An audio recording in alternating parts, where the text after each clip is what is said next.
La demencia de cuerpos de Lewy. ¿Está en ti? Vamos a comenzar con la historia de Carlos. La historia de Carlos comenzó con un choque de automóvil que a cualquiera le pudo haber ocurrido. Cuando Carlos entró a la consulta, preguntó qué pudo ocasionar mi accidente. Entonces el médico empezó a preguntarle si es que tenía algún dolor, si es que le dolía la columna, el cuello, el tórax, si es que estaba lastimado.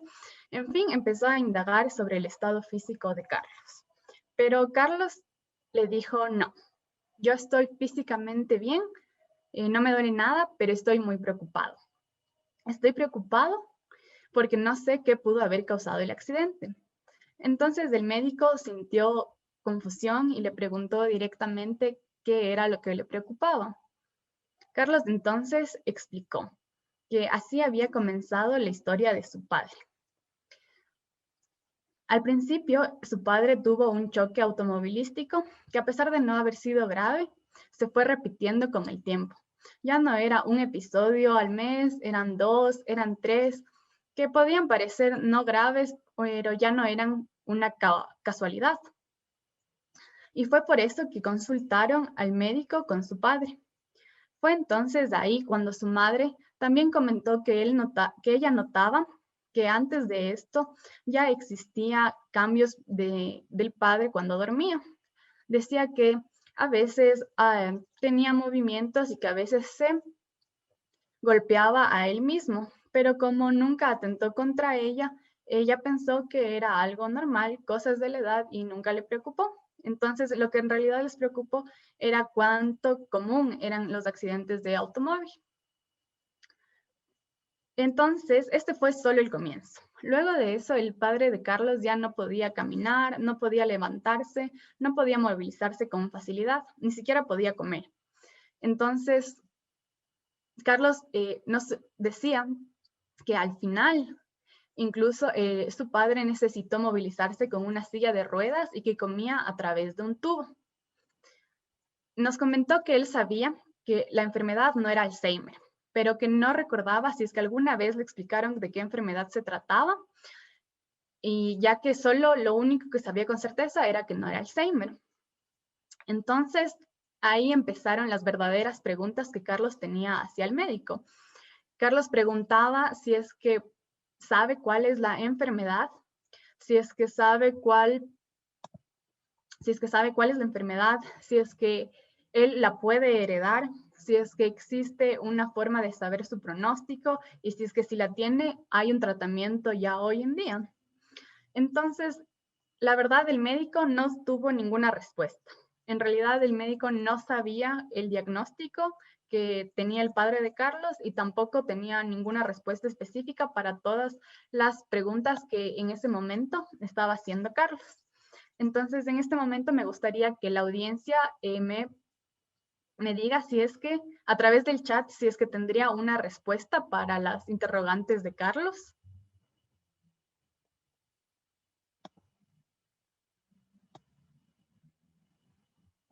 Tal vez alguien sabe qué diagnóstico le podrían sugerir.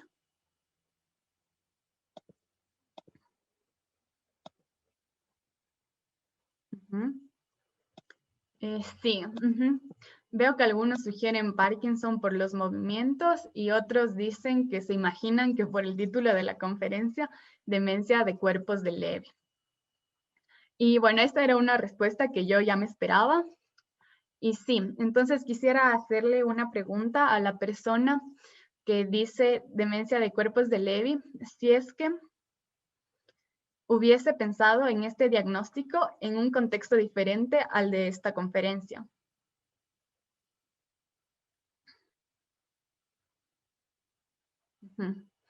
Bueno, entonces la verdad es que yo tampoco hubiera pensado. Yo recuerdo haber leído acerca de esta enfermedad cuando estudié las demencias, pero durante las prácticas en los hospitales, este diagnóstico nunca se me cruzaba por la cabeza. Entonces, ¿qué es la enfermedad de demencia de cuerpos de Lewy? Esta demencia se caracteriza porque, además del deterioro cognitivo, presenta características como alucinaciones, alteraciones del sueño y deterioro también al nivel motor. Pero su característica es en realidad histopatológica. Entonces, en las capas profundas de la corteza se puede encontrar inclusiones eosinofílicas intracitoplásmicas de alfa-sinucleína, que es lo que se denomina los cuerpos de Levy, y es lo que le da el nombre a esta enfermedad. A pesar de ser característica de esta enfermedad, se puede encontrar en otras enfermedades también. Entre otros datos de esta demencia, quiero señalarles que es el segundo tipo de demencia más común. Entonces, si es que es el segundo tipo de demencia más común, ¿por qué no pasa este diagnóstico por nuestra cabeza? Entonces, yo tengo dos explicaciones que podrían ser válidas. La primera es que algunos autores hacen a un lado esta demencia por no ser exclusivamente cognitiva. Entonces sugieren que la primera más frecuente es el Alzheimer y después la demencia vascular, haciendo de un lado esta demencia. Y por otro lado, es que muchas veces se tiende a poner como un solo diagnóstico la demencia de la enfermedad de Parkinson y la demencia de cuerpos de Levy. Por otro lado, es obvio que es muy subdiagnosticado. Esto nos trae problemas tanto a nivel clínico como a nivel de investigación. Y por último, como algunas de las patologías de la neurología no tiene un tratamiento específico, sino más bien solo podemos ayudar con la sintomatología y que progrese un poco más lento. Entonces, si es que decimos que el problema es el subdiagnóstico, ¿cómo se hace el diagnóstico de la enfermedad de demencia de cuerpos de Levy? Entonces, para esto necesitamos 4 características clínicas muy importantes. La primera es que haya alteraciones muy importantes dentro del nivel de alerta y de atención, además del deterioro cognitivo. La segunda es que existan alucinaciones visuales, que en esta enfermedad suelen ser muy complejas, muy detalladas. La tercera característica es que existan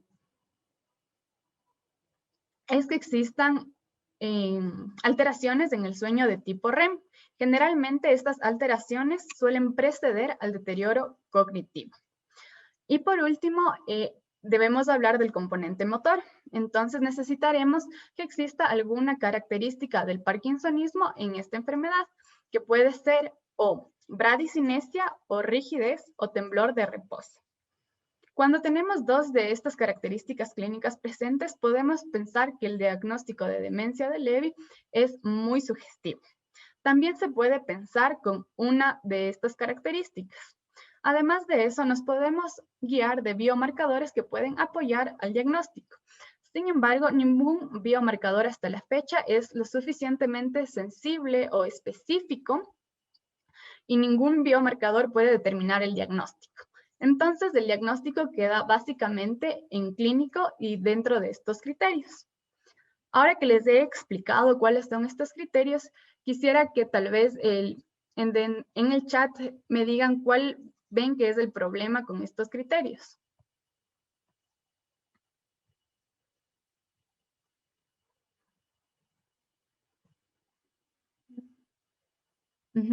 Exacto.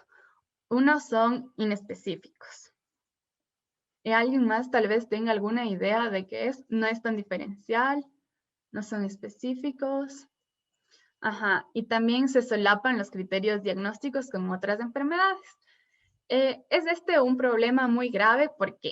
Porque tal vez pensemos que es otra enfermedad haciendo un subdiagnóstico o tal vez alguna vez es otra enfermedad y hacemos este diagnóstico de forma errónea. Además de esto, también está presente en enfermedades neuropsiquiátricas que hacen que en realidad el diagnóstico sea un reto. Gracias por la participación. Entonces, afortunadamente, la medicina no son campos aislados y se ha ayudado enormemente en el desarrollo tecnológico y en el desarrollo de otras ciencias. Nos ha permitido entender grandes cuestiones que teníamos acerca de las enfermedades, como las enfermedades neurológicas. Entonces, para empezar a hablar de la genética que nos une ahora en este tema, les voy a empezar a hablar del dogma central de la biología. Entonces, el dogma central de la biología nos habla de que el ADN se convertirá en proteína a través de un proceso unidireccional. Para esto, primero el ADN tendrá que pasar por el proceso de transcripción y convertirse en ARN. Después, este ARN deberá convertirse en proteína a través de un proceso llamado traducción. Esto es el dogma central de la biología. Importante porque estas proteínas van a conformar todas las células de nuestro cuerpo. Esto quiere decir que el ADN vendría a ser un paquete de instrucciones que tiene todo lo necesario para crear absolutamente todas las células de nuestro cuerpo. El conjunto de proteínas formará células y el conjunto de células conformará órganos y sistemas que finalmente formarán a un ser vivo. En este caso, un ser humano. Ya. El dogma central de la biología molecular se conoció en el 1958. Sin embargo, era de esperarse que del 1958 al 2020 existan cambios y a pesar de que sigue vigente el término, conocemos que la expresión genética no es tan simple como un flujo unidireccional de instrucciones que se siguen. Ahora sabemos que hay cambios que pueden heredarse que no necesariamente afectan a la secuencia del ADN. Entonces, quisiera saber si es que en el público alguien conoce acerca de la epigenética. ¿Alguien tiene alguna noción de cómo funciona la epigenética?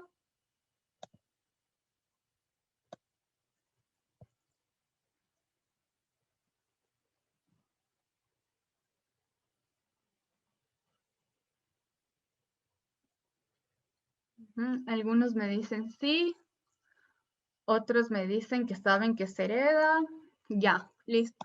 Bueno, en todo caso, la epigenética se va a centrar en cambios que no alteran la secuencia del ADN, que son heredables y generalmente se divide en tres cosas, que es la modificación del ADN, pero sin modificar la secuencia, y esto se hace a través de la adición o remoción de los grupos metilo o acetilo.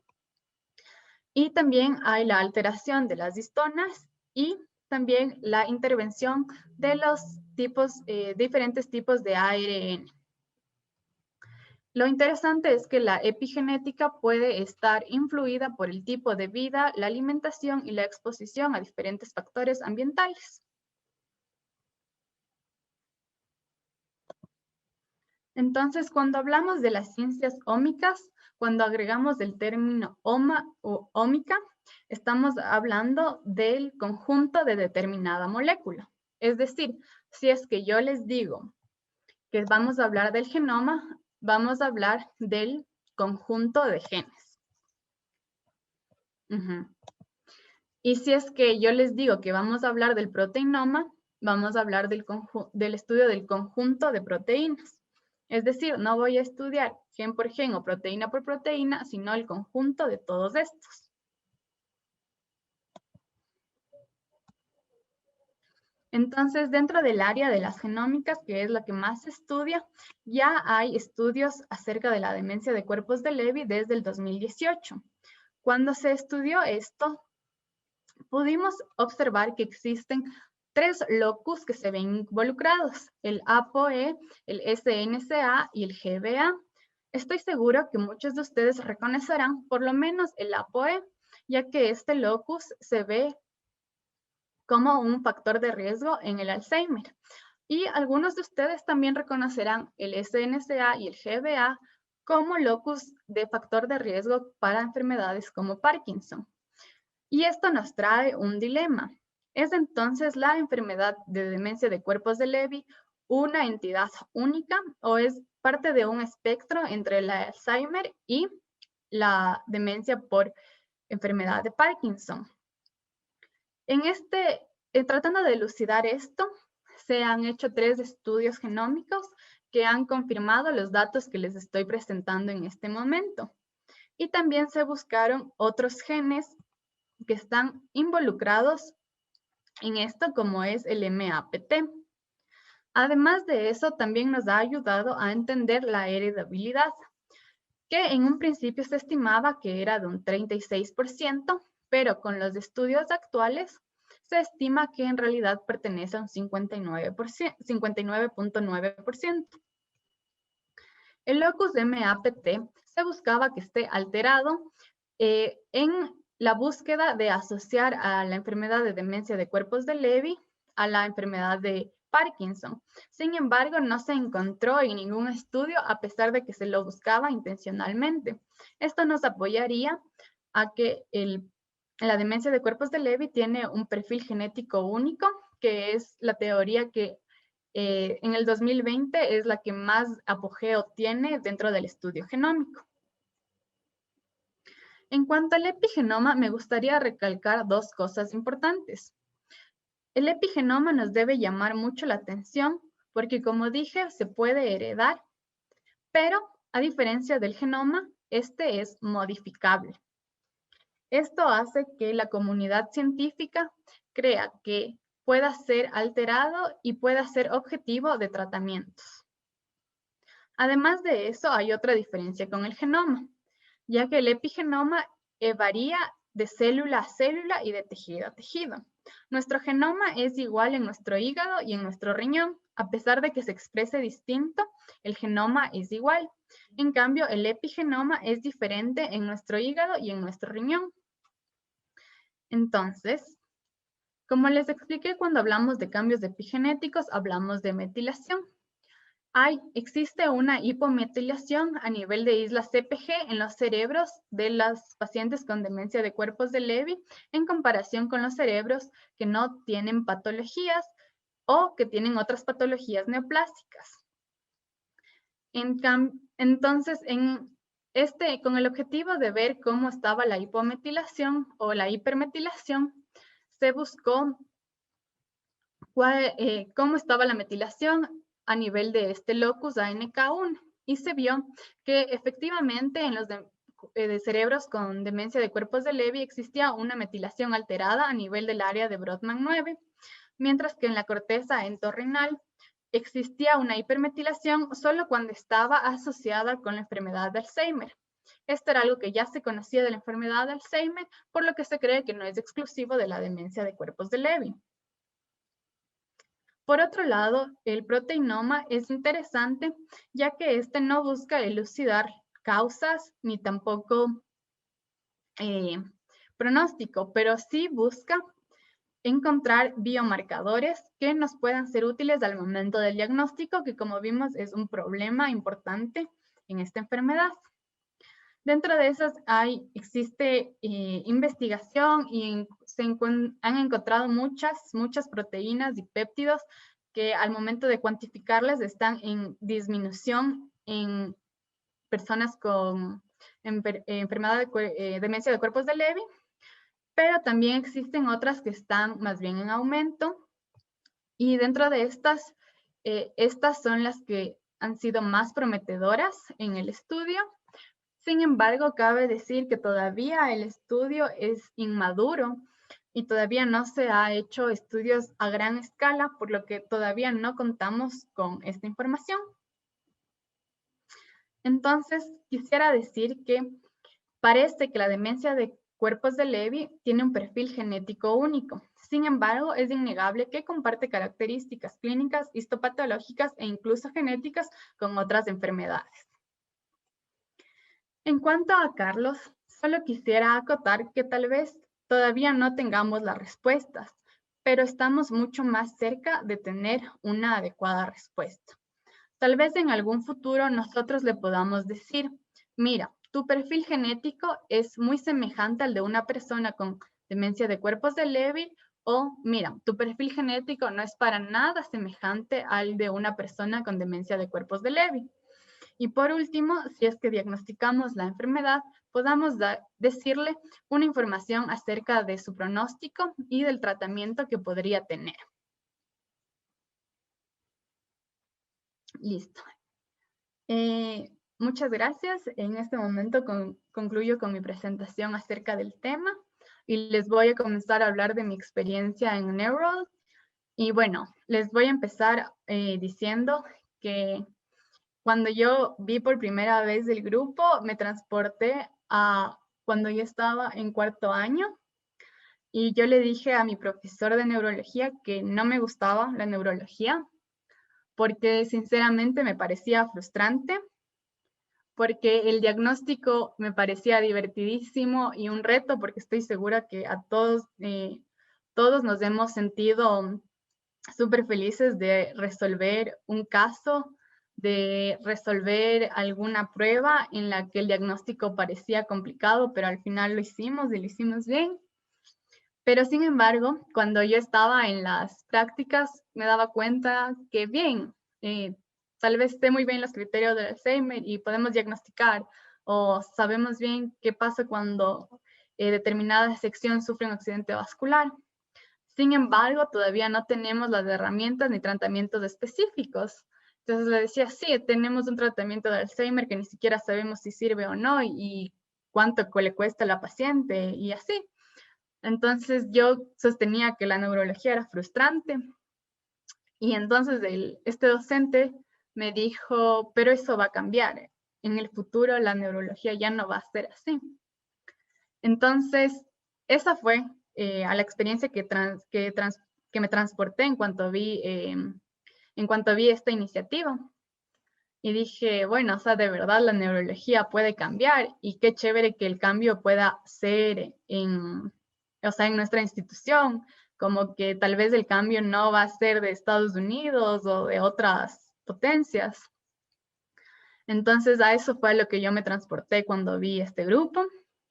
Y por último, también quisiera decir que lo que yo me llevo de este grupo es intentar, porque yo al principio como que no manejaba ningún tema y seguramente les ha pasado a todos los conferencistas, se sentían perdidos y así. Y puede ser.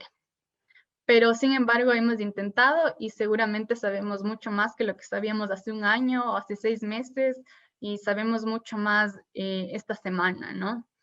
Incluso no solo temas de neurología, sino de presentar, de hacer cosas, de tener iniciativa y de descubrirse uno mismo y descubrir sus potenciales. Para mí la neurología es un camino por descubrir y bueno, les invito a que se unan a descubrirlo con nosotros si es que tienen interés.